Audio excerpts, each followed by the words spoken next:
Welcome, mechanic. Today we have a 2013 Mini Cooper, and I'm going to show you how to change out your map lights.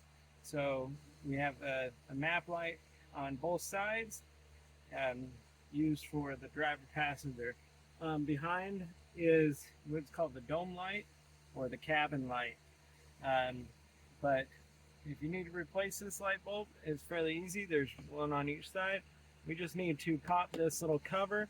We pop it away from the center there, and then this will pop out and come down.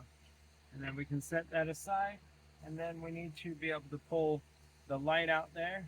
My hands can't quite get in there, and so I've taken a pair of pliers here, wrapped some electrical tape on it, something to give us some little bit of grip, and then being able to get in there and grip it. We're trying to get it all out as one and not break it.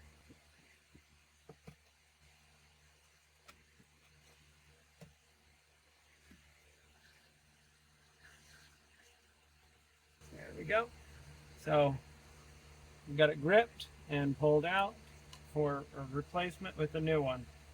So this light bulb here is a 198 or a 5-watt light bulb is what you can put in here. So we would take our new light bulb and we put it in the reverse order just by pressing it in. You've got these tabs that line up in there, and so you just got to find the way it's supposed to go. And then just press it straight up in there.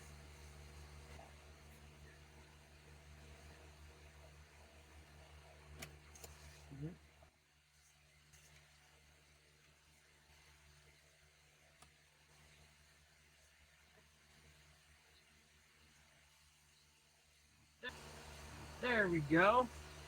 So that's in. We're going to double check that it works before we put the cover back on. All right, checking that it works. Flip the switch, and that turns it on, turns it off. So it's good to go. So now we can put our little cover back on and be able to close that up. So that's how you'd replace your your map light on your Mini Cooper. Thanks for watching, Mechanic, where you can be the mechanic.